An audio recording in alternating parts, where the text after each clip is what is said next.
हाय दोस्तों, आपका अपने चैनल ऋषि क्लासेस पे आपका बहुत बहुत स्वागत है। मैं प्रियांशु वर्मा आप लोगों के लिए क्लास 10 फिजिक्स का लेक्चर लेके आपके सामने उपस्थित हूँ। पिछली क्लासेज में मैंने जो है किरण आरेखों के माध्यम से प्रतिबिंब कैसे बनाए जाते हैं, क्या नियम होते हैं, उसको बाई फिगर आप लोगों को समझा दिया था।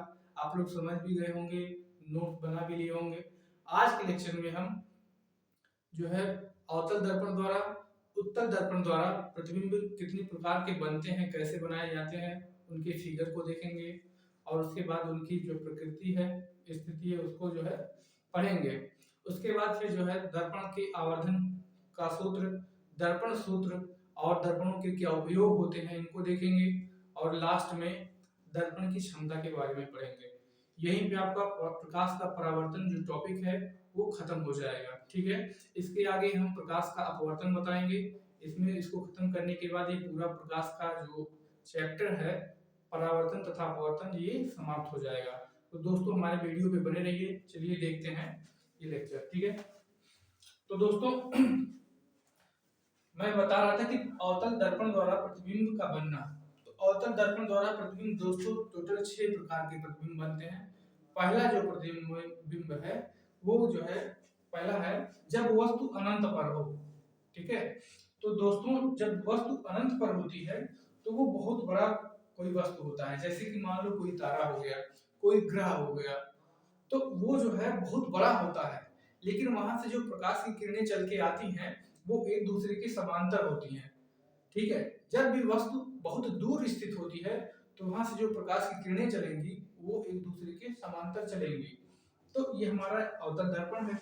यहाँ से अनंत पे मान लो एक वस्तु ए भी है। ठीक है, यहाँ से दो किरणें, प्रकाश की किरण ये चल रही है और दूसरी प्रकाश की किरण ये चल रही है। ये दोनों किरणें दर्पण से परावर्तन के पश्चात ये फोकस पे मिलती हैं, तो यहीं पे हमको प्रतिबिंब प्राप्त हो जाएगा। वस्तु ए बी का प्रतिबिंब ए डैश बी डैश हमको एफ पे प्राप्त होगा। तो प्रतिबिंब की प्रकृति क्या होगी? प्रतिबिंब की प्रकृति होगी दोस्तों, प्रतिबिंब जो होगा, प्रतिबिंब क्या होगा?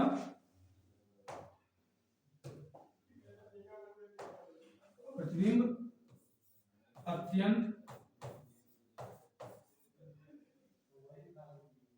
अत्यंत छोटा। ठीक है, और कहां पर बनेगा? मुख्य फोकस पर। कहां पर बनेगा? मुख्य फोकस।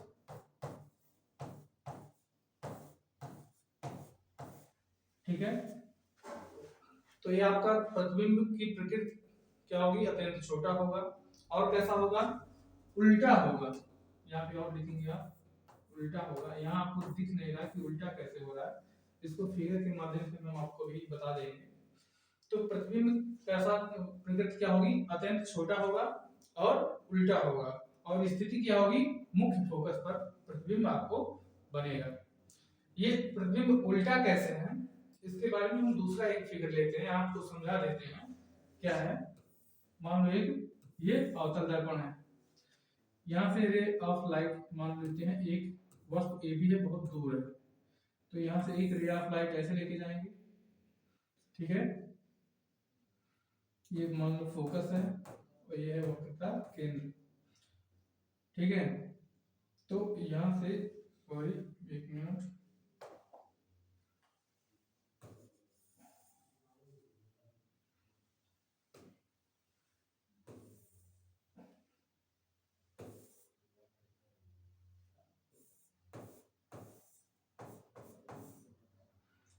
तो यहाँ से एक रे ऑफ लाइट ऐसे जाएगी, परावर्तन के पश्चात मुख्य अक्ष के समांतर हो जाएगी, जो फोकस से होकर जाएगी, और दूसरी रे ऑफ लाइट ऐसे जाएगी। ठीक है, और वापस उसी डायरेक्शन में लौट जाएगी। तो ये दोनों किरणें आपस में एक दूसरे से यहाँ मिल रही हैं। ठीक है, तो यहाँ पे इसका उल्टा जो है प्रतिबिंब बनना शुरू हो जाएगा। ठीक है, बन जाएगा, मतलब ए बी ये है वस्तु और इसका उल्टा प्रतिबिंब ए डैश बी डैश बन जाएगा। तो अनंत से दो किरणें एक दूसरे के समांतर चल रही हैं, एक फोकस से होकर जा रही है, एक वक्रता केंद्र से होकर जा रही है। तो ये दोनों किरणें फोकस से जो आ जाएगी वो मुख्य अक्ष के समांतर हो जाएगी। आपको बताया गया था प्रतिबिंब बनने के नियम में कि जो जो रे ऑफ लाइट यानी कि जो प्रकाश की किरण फोकस से होकर जाती है वो मुख्य अक्ष के समांतर हो जाती है, और जो वक्रता केंद्र से होकर जाती है वो वापस उसी डायरेक्शन में लौट जाती है। तो ये दोनों किरणें यहाँ फोकस के नीचे यहाँ पे मीट करेंगी, तो इसका हम जब बनाएंगे प्रतिबिंब तो ये उल्टा प्रतिबिंब बनेगा। तो इसीलिए प्रतिबिंब की प्रकृति में लिखा गया कि जो प्रतिबिंब होता है वो वस्तु से अत्यंत छोटा होता है और उल्टा होता है। तो आई होप आप लोगों को समझ में आ गया होगा। इसको हम मिटा देते हैं।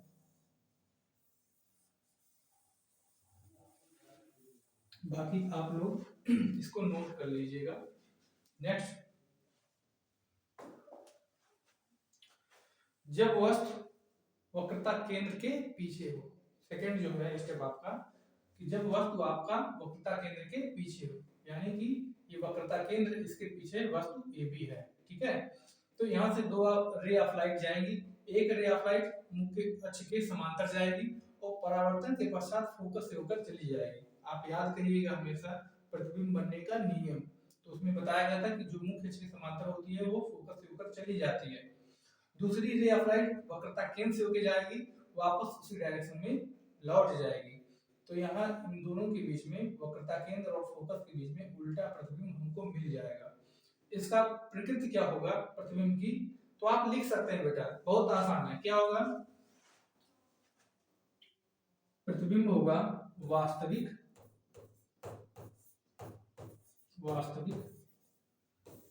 उल्टा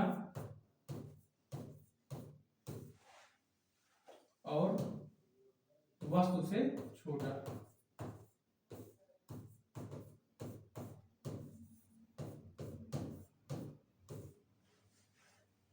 ठीक है, और स्थिति क्या होगी? वक्रता केंद्र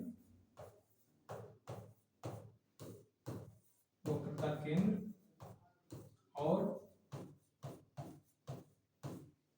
फोकस के बीच में, वक्रता केंद्र और फोकस के बीच में। ठीक है, इसको आप नोट कर लीजिएगा। ठीक है, आप यहां भी नोट कर सकते हैं। प्रतिबिंब क्या होगा? वास्तविक होगा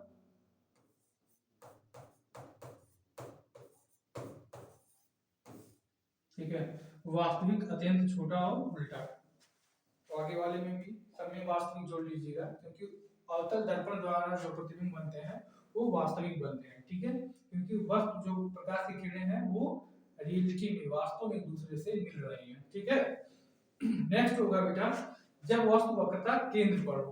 ठीक है, यानी वक्रता केंद्र ये है C पर, प्रतिबिंब जो है यानी वस्तु जो धीरे है, धीरे धीरे बाएं से दाएं जा रहा है, और वैसे ही जो प्रतिबिंब है दाएं से धीरे धीरे बाएं आ रहा है, यानी कि वस्तु धीरे धीरे इधर जा रहा है और प्रतिबिंब धीरे धीरे उधर से इधर आ रहा है। ठीक है, तो आपको समझ में आ रहा होगा। अब पहले वस्तु यहाँ था, अब वस्तु वक्रता केंद्र पे रखी जाएगी। अगले स्टेप में देखिए, पहले प्रतिबिंब यहाँ था, अब प्रतिबिंब आपको वक्रता केंद्र पे मिलेगा। यहाँ था फिर यहाँ पे मिलेगा, देखिए नीचे मिल रहा है। ठीक है, तो क्या होगा, जब वस्तु वक्रता केंद्र पर हो तो उसका जो है वस्तु जो है वक्रता केंद्र पे रखी गई है। यहाँ से दो रे ऑफ लाइट जाएंगी, एक मुख्य अक्ष के समांतर जो कि फोकस से होकर चली जाती है, और दूसरा फोकस से होकर जाएगी और बाद में मुख्य अक्ष के समांतर हो जाएगी। ये दोनों किरणें एक दूसरे से यहाँ मिलेंगी, जब इसको मीट कराया जाएगा, मिलाया जाएगा, तो इसका एक उल्टा प्रतिबिंब A डैश B डैश हमको प्राप्त हो जाता है। ठीक है, आप ये फिगर बना लेंगे। और प्रतिबिंब की प्रकृति कैसी होगी? देखिए, वास्तविक है क्योंकि वास्तविक रूप से मिल रही है। दूसरा उल्टा है, प्रतिबिंब कैसा है? उल्टा है, तो उल्टा लिख देंगे। और वस्तु के बराबर मिल रहा है, जितनी बड़ा वस्तु है उतना बड़ा प्रतिबिंब है। स्थिति क्या है? वक्रता केंद्र पे मिल रहा है। बहुत आसान हो गया आपके लिए, तो इसको नोट कर लीजिए। क्या होगा? वास्तविक होगा, वास्तविक होगा बेटा, उल्टा होगा, वास्तविक होगा, उल्टा होगा, और क्या होगा बेटा? वस्तु के बराबर होगा, वस्तु के बराबर होगा।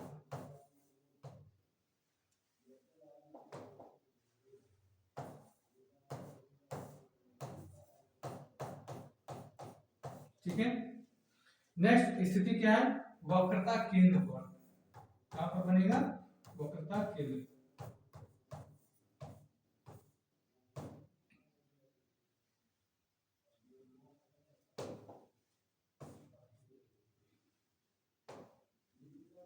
वक्रता केंद्र पर बनेगा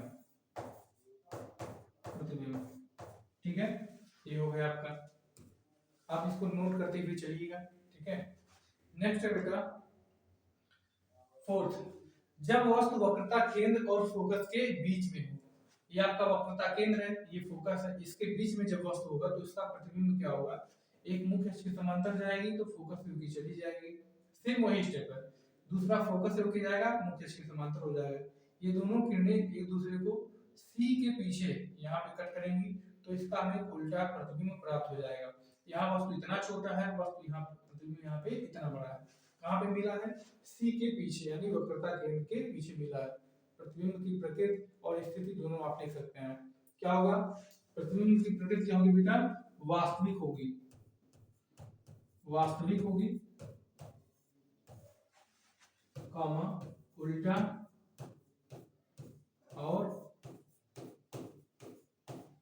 वस्तु से बड़ा। यहाँ पर प्रतिबिंब कैसा होगा, वस्तु से बड़ा, काफी आसान होगा। स्थिति क्या है, वक्रता केंद्र के पीछे, वक्रता केंद्र के पीछे, तो लिख दीजिए वक्रता केंद्र के पीछे,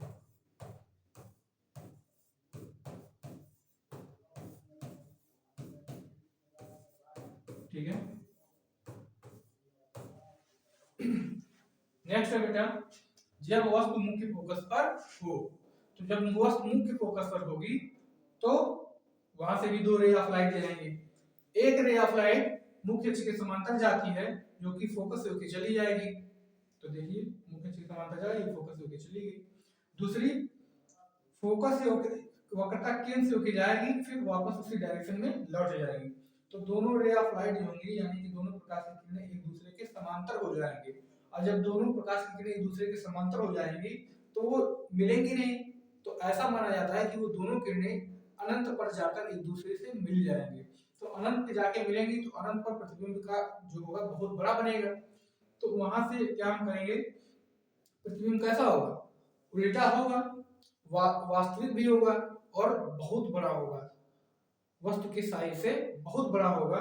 और कहां पे होगा, स्थिति अनंत पर हो जाएगा, ठीक है। तो लिख लेते हैं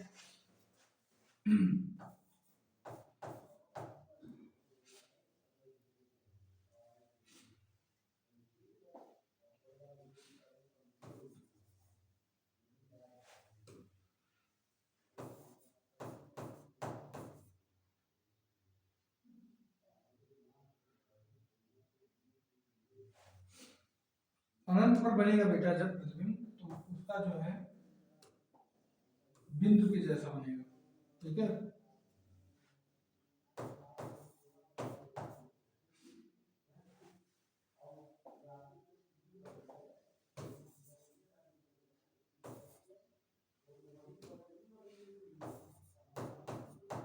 वास्तविक होगा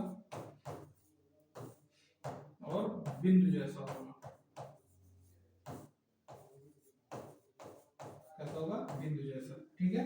और स्थिति क्या होगी, अनंत पर बनेगी, तो बिंदु कहां पर बनेगी, अनंत पर, ठीक है। इसको नोट कर लीजिएगा, हो गया। नेक्स्ट है जब वस्तु वक्रता केंद्र मुख्य फोकस और ध्रुव के बीच में हो। जब वस्तु फोकस और वक्रता जो ध्रुव है, फोकस और ध्रुव के बीच में हो तो उसका प्रतिबिंब कैसा बनता है। तो यहाँ से दो रे ऑफ लाइट जाएंगी, एक मुख्य अक्ष के समांतर जाएगी तो वापस जो है परावर्तन के पश्चात फोकस से होकर चली जाएगी, और दूसरी रे ऑफ लाइट वक्रता केंद्र से होकर जाएगी और वापस उसकी डायरेक्शन में लौट जाएगी। तो दोनों रे ऑफ लाइट देखिए आगे जो जा रही है तो आगे जाके मिलेंगे नहीं, तो इन दोनों जो प्रकाश की किरणें हैं उनको पीछे जब करेंगे तो उनका एक जो है आभासी प्रतिबिंब हमें प्राप्त हो जाएगा, a डैश b डैश, जो कि सीधा बन रहा है। तो वस्तु ऐसी है, छोटी है और इसका एक आभासी प्रतिबिंब दर्पण के आगे जो है प्राप्त हो जा रहा है ए डैश बी डैश। तो प्रतिबिंब की स्थिति क्या हुई, प्रतिबिंब की स्थिति हुई और प्रकृति स्थिति क्या हुई, वो दर्पण के आगे बनेगा, ठीक है। और प्रकृति क्या होगी, आभासी होगा, क्योंकि आभासी डॉटेड लाइन दिया गया है, आभासी होगा और वस्तु से बड़ा होगा, ठीक है। आभासी होगा और वस्तु से बड़ा होगा। तो यहाँ पे प्रकृति लिखिए आभासी, सीधा भी है तो सीधा लिखिए, आभासी सीधा और वस्तु से बड़ा, वस्तु से बड़ा, ये हो गया। और स्थिति क्या है बेटा, दर्पण के आगे,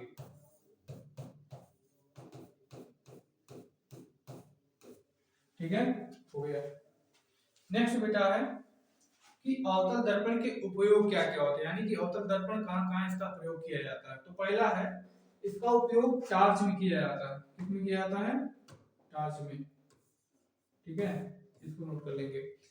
उसके बाद अगला है सर्च लाइट में, जो चीज लेके जो बैटरी होती है सर्च करके कुछ खोलते हैं, टार्च हो गया, सर्च लाइट हो गया, हेडलाइट में उपयोग करते हैं, क्योंकि हेडलाइट क्या होता है, अवतल दर्पण जो होता है, हेडलाइट जो होता है आगे प्रकाश की जो किरणें होती हैं उनको इकट्ठा कर देता है, तो फोकस बनता है, तो दूर तक दिखाई देता है, तो इसीलिए हेडलाइट में भी उसका उपयोग किया जाता है, किसका, अवतल दर्पण का।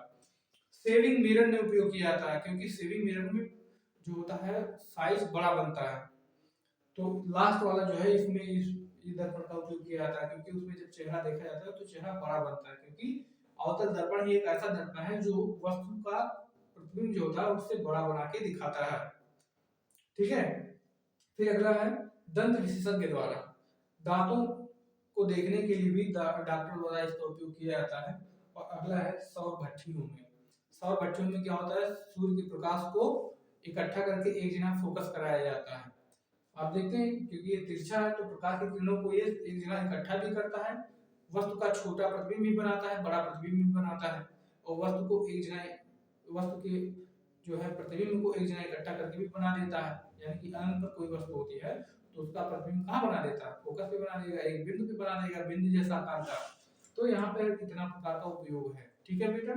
नेक्स्ट चलते हैं, इसको आप नोट कर लेंगे कि अवतल दर्पण द्वारा उपयोग जो होते हैं कितने प्रकार के होते हैं। तो एक टार्च, सर्च लाइट, हेडलाइट में, सेविंग मिरर के रूप में उपयोग किया जाता है, दंत विशेषज्ञ द्वारा इसका उपयोग किया जाता है, और लास्ट में सौर भट्टियों में इसका उपयोग किया जाता है, ठीक है। नेक्स्ट है कि उत्तल दर्पण द्वारा जो है प्रतिबिंब कितने प्रकार के बनते हैं। तो टोटल इसमें बेटा दो प्रकार के प्रतिबिंब बनते हैं। क्या, पहला जब वस्तु अनंत पर हो, और दूसरा जब वस्तु दर्पण के पीछे हो, ठीक है। तो इसको देखते हैं, वस्तु दर्पण के पीछे हो, ठीक है। तो वस्तु जो है अनंत पर जब होगी तो क्या होगा, देखते हैं, अनंत पर जब होती है वस्तु तो वहां से प्रकाश की किरणें जो होती हैं एक दूसरे के समांतर जाती हैं। तो एक किरण ये हुई, ऐसे निकल गई, दूसरी किरण ये है, इधर से जा रही है, तो इन दोनों किरणों को जब वापस मिलाया जाता है तो ये दोनों किरणें आपस वापस आके फोकस पे मिलती हैं। तो यहाँ से अगर हम प्रतीत की बात करें तो क्योंकि ये डॉटेड लाइन है तो प्रतीत कैसी होगी, आभासी होगी, ठीक है, प्रकृत आभासी होगी और प्रतिबिंब सीधा बनेगा, ठीक है। तो यहाँ से इसके प्रकृत और स्थिति के बारे में हम लोग लिखते हैं, क्या होगा, प्रकृत क्या होगा, आभासी,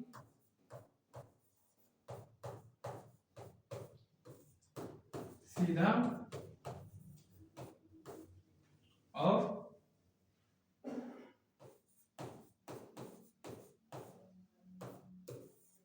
बिंदु जैसा,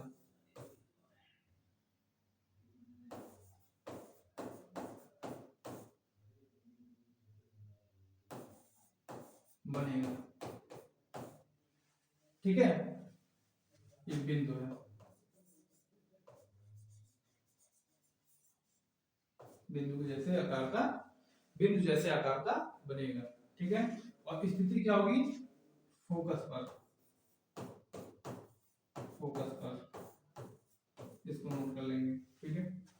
अगला फिगर है बेटा आपका, जब वस्तु दर्पण के पीछे हो, इसको ऐसे लिखा जा सकता है और थोड़ा बेहतर तरीके से, क्योंकि दर्पण के पीछे नहीं, दर्पण के पीछे इधर मान लिया जाएगा क्योंकि इधर पॉलिश किया गया है। इसको हम ऐसे लिखते हैं, जब वस्तु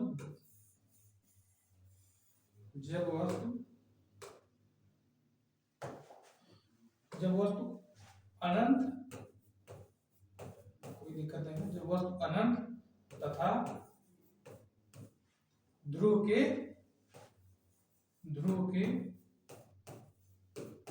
बीच में हो,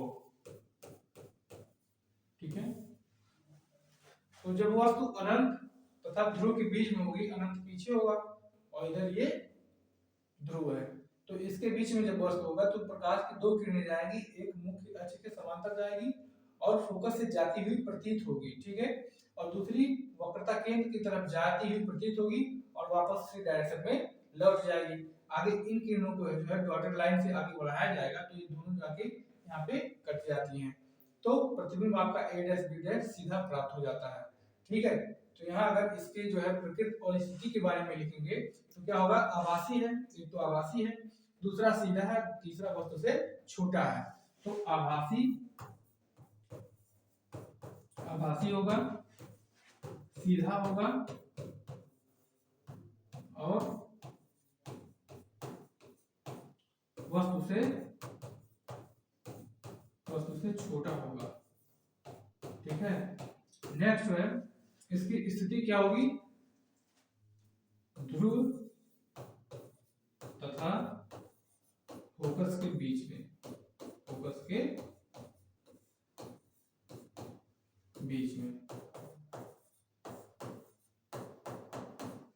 ठीक है।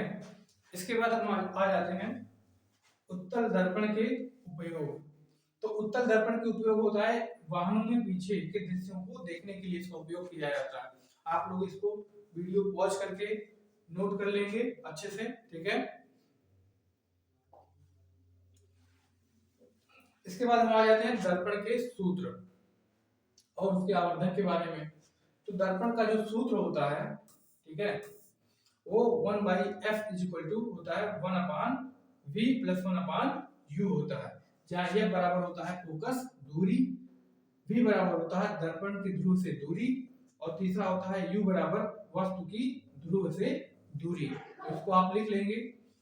आपको एक चीज और बताना है, चिन्ह परिपाटी। क्या बताना है, चिन्ह परिपाटी। तो चिन्ह परिपाटी में हम देखेंगे चिन्हों को कैसे हम किस प्रकार से कंसीडर कर सकते हैं, ठीक है। तो जो दूरियां जो है, मान लेते हैं ये जो दूरी दर्पण के ऊपर मेजर की जाती है, मान लेते हैं ये क्या है, कोई दर्पण है, मान लेते हैं ये एक अवतल दर्पण है, ठीक है। क्या है, अवतल दर्पण, ऐसे ठीक है। तो अवतल दर्पण है, तो अवतल दर्पण की राइट साइड यानी कि दाएं तरफ जो दूरी मेजर की जाएगी, और सारी दूरियां कहां से मेजर की जाती हैं, फोकस से, सॉरी ध्रुव से, ठीक है। सारी दूरियां ध्रुव से मेजर की जाती हैं और जो दूरी दर्पण के दाएं तरफ मेजर की जाएगी वो पॉजिटिव होगी। क्या होगी, पॉजिटिव। और जो दूरी दर्पण के बाईं तरफ मेजर की जाएगी वो होगी नेगेटिव। और जो दूरी दर्पण से ऊपर मेजर की जाएगी, सॉरी मुख्य अक्ष से ऊपर की तरफ मेजर की जाएगी, मुख्य अक्ष के ऊपर होगी वो पॉजिटिव होगी। और जो मुख्य अक्ष के नीचे मेजर की जाएगी, दूरी नापी जाएगी, वो नेगेटिव होगी। सेम जैसे कि कोऑर्डिनेट ज्योमेट्री में आप पढ़ते हैं निर्देशांक ज्यामिति में कि ऊपर पॉजिटिव होता है, नीचे नेगेटिव होता है, दाएं तरफ पॉजिटिव और बाएं तरफ नेगेटिव। तो वही चीज सेम इसमें भी लेकर चलना है। जैसे कि अवतल दर्पण है, तो अवतल दर्पण की फोकस दूरी इधर होती है, फोकस इधर होता है, तो फोकस यानी ध्रुव से जब फोकस की दूरी को मेजर किया जाएगा इधर की तरफ, तो वो नेगेटिव में लिया जाएगा। इसलिए अवतल दर्पण की फोकस दूरी कितनी होती है, माइनस में होती है, नेगेटिव होती है। तो यहाँ पर हम लिखेंगे कि अवतल दर्पण की फोकस दूरी, अवतल दर्पण की फोकस दूरी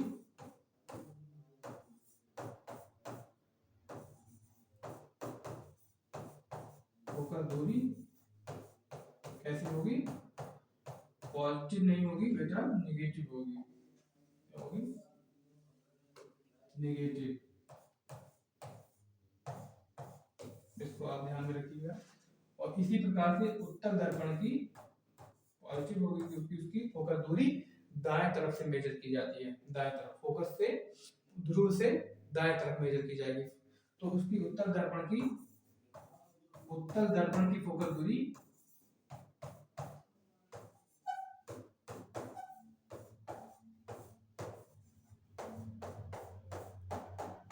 पॉजिटिव ली जाएगी, इसको आपको नोट करना है, ठीक है। और वस्तु हमेशा बाईं तरफ रखे जाते हैं, तो बाईं तरफ रखे जाएंगे तो पोल से यानी ध्रुव से जब उसकी दूरी ली जाएगी तो यू हमेशा क्या होता है बेटा, निगेटिव लिया जाता है।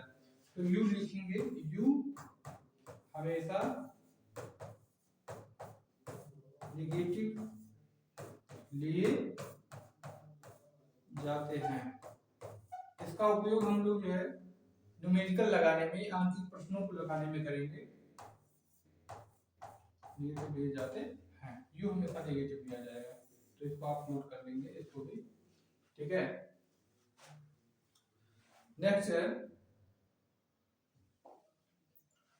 आवर्धन का जो सूत्र होता है, तो आवर्धन का सूत्र होता है, आवर्धन यानी मैग्निफिकेशन का जो सूत्र होता है, m, इसे m से डिनोट करते हैं, और m बराबर होता है -b/u इज इक्वल टू होता है I/O, जहां I क्या है, प्रतिबिंब का आकार, और O क्या है, वस्तु का आकार। तो ये फार्मूला रखेंगे, यहाँ से फिर क्वेश्चन लगने शुरू हो जाएंगे, आपको ये सिर्फ लिख के याद कर लेना है। अगर इसका डेफिनेशन कोई पूछ लिया कि वस्तु के जो है दर्पण के आवर्धन से आप क्या समझते हैं, इसके वस्तु के आवर्धन से आप क्या समझते हैं, और इसके सूत्र को भी लिखिए। तो आप क्या करेंगे कि किसी जो है दर्पण में क्या करेंगे, आप बताएंगे फार्मूला ऐसे, या इसका जो है डेफिनेशन बताएंगे कि वो जो है प्रतिबिंब का आकार, और ठीक है, प्रतिबिंब का आकार और वस्तु के आकार के अनुपात को दर्पण का आवर्धन कहते हैं। प्रतिबिंब के आकार तथा वस्तु के आकार के अनुपात को आवर्धन कहते हैं, दर्पण का आवर्धन कहते हैं। इसे m से जो है m से दिखाते हैं, क्या करते हैं, m से दिखाते हैं। और इसका फार्मूला भी लिख देंगे आप, m बराबर -b/u बराबर I/O, ठीक है। तो इसका बड़े आसानी से आप जो है परिभाषा बना सकते हैं। क्या बनाएंगे परिभाषा, किसी वस्तु जो है दर्पण में जो है प्रतिबिंब का आकार तथा वस्तु के आकार के अनुपात को दर्पण का आवर्धन कहते हैं, ठीक है। इसके बाद दर्पण की क्षमता क्या होती है, तो दर्पण की क्षमता का सूत्र हम लिखेंगे, इसे P से डिनोट करते हैं। P बराबर होता है 1/f, और फोकस क्या होना चाहिए, इन मीटर में होना चाहिए। क्या होना चाहिए, फोकस मीटर में, फोकस क्या होना चाहिए, मीटर में, ठीक है। तो इसका जो है परिभाषा क्या बन जाएगा दर्पण की क्षमता का, कि दर्पण की फोकस दूरी का व्युत्क्रम, व्युत्क्रम मतलब उल्टा, दर्पण की फोकस दूरी का उल्टा बोल दो सीधा, आपके लिए याद करने में आसानी होगी। दर्पण की फोकस दूरी का उल्टा दर्पण की क्षमता कहलाता है, क्षमता कहलाता है। इसे P से दिखाते हैं, ठीक है, इसे P से प्रदर्शित करते हैं, ठीक है, P से प्रदर्शित करते हैं,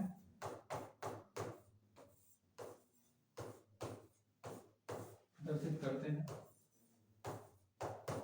और यहाँ पर क्या करेंगे, इसका मात्रक क्या होता है, डायोप्टर होगा, क्या होगा, डायोप्टर होता है, डायोप्टर होता है,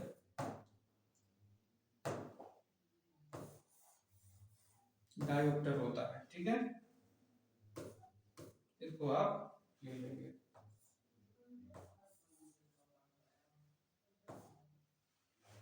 ठीक है, तो यहाँ आप इसको नोट कर लेंगे और यहाँ से जो है आपका चैप्टर खत्म हो जाता है। चैप्टर नहीं खत्म होता है, प्रकाश का परावर्तन खत्म हो जाता है। इसके आगे हम प्रकाश का अपवर्तन क्या होता है इसके बारे में चर्चा करेंगे, लेकिन उसके पहले हम परावर्तन की क्वेश्चन लगवा देंगे आपको जो बोर्ड में आए हुए हैं, और उसको आप प्रैक्टिस कर लीजिएगा, समझ में आ जाएगा। एक बार फिर से रिवीजन कर लीजिएगा और जो चीजें नहीं समझ में आएगी उसको आप कमेंट में पूछ सकते हैं। प्रकाश का अपवर्तन इसके बाद पढ़ाया जाएगा। इसके बाद प्रकाश की जो चैप्टर है प्रकाश का परावर्तन तथा अपवर्तन, ये पूरा समाप्त हो जाएगा। ठीक है दोस्तों, हमारे साथ ऐसे ही चैनल पे बने रहिए, ज्यादा से ज्यादा वीडियो को लाइक करिए, चैनल को सब्सक्राइब करिए और अपने मित्रों को इसको शेयर करिए। और वीडियो देखने के लिए आपका बहुत बहुत धन्यवाद।